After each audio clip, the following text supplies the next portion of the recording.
Ardi Dwi Putra. Saya sebagai Kepala Kompetensi Keahlian jurusan Desain Komunikasi Visual SMK Negeri 14 Jakarta. Apa saja sih yang ada di pelajaran dalam jurusan DKV? Untuk di jurusan DKV itu di kelas 10 kita ada pelajaran masih basic ya, karena DKV itu kan basicnya sebenarnya seni rupa. Jadi di awal itu tentunya kita belajar menggambar, lebih ke menggambar, pengenalan warna, komposisi bidang, kemudian belajar menggambar garis, nirmana, nah seperti itu. Jadi basic dasarnya DKV itu seni rupa. Jadi untuk awal di kelas 10 kita itu masih manual, masih menggambar, mewarnai. Baru setelah itu ada pengenalan komputer grafis basic ya, komputer dasar seperti tools di Photoshop ataupun Adobe Illustrator. Juga ada pengenalan tentang fotografi, pengenalan tentang fitur-fitur yang ada di dalam kamera. Kemudian setelah itu di kelas 11-nya masuk ke tahap yang lebih sedikit kompleks lagi, yaitu tentang editing, baik editing foto, editing video, proses syuting, proses praproduksi. Nah itu ada di kelas 11, dan di kelas 12 juga lanjutan dari kelas 11. Cuman untuk hal-hal yang lebih tingkatannya lebih sulit lagi tentunya. Itu aja yang dipelajari di DKV SMK jurusan DKV. Siapa saja yang bisa masuk ke lab MM dan DKV? Untuk masuk ke lab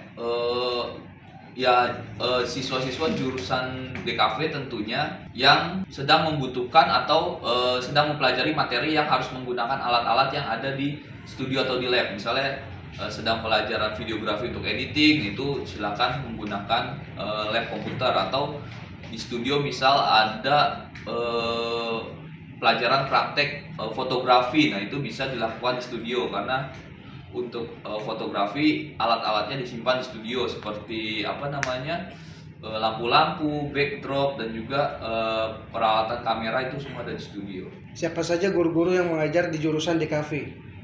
Untuk guru-guru yang mengajar di jurusan DKV itu di SMK 14 itu ada 9 orang ya, dengan keahliannya masing-masing tentunya, sesuai dengan bidang yang dikuasainya masing-masing dan materi yang diajarkan di kelas 10, 11, dan 12. Apa keunikan dalam bidang desain komunikasi visual?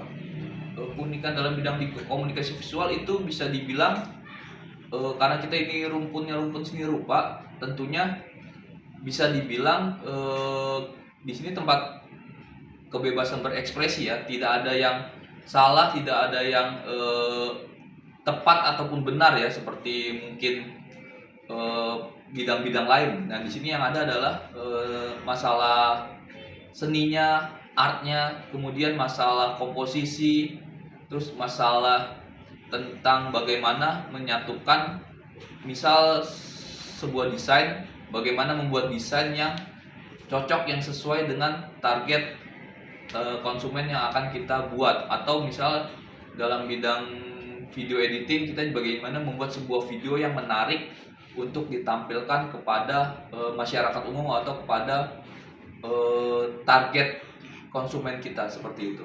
Lanjut. Apa saja peralatan yang digunakan dalam pelajaran DKV? Untuk pelajaran DKV itu alat-alat yang digunakan adalah basicnya adalah komputer ya.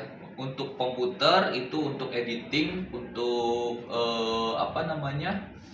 proses pasca produksi. Kemudian untuk alat lainnya adalah kamera. Itu untuk bisa untuk fotografi atau untuk video, untuk pengambilan gambarnya sebelum proses editing. Itu yang alat-alat basic yang digunakan di DKV.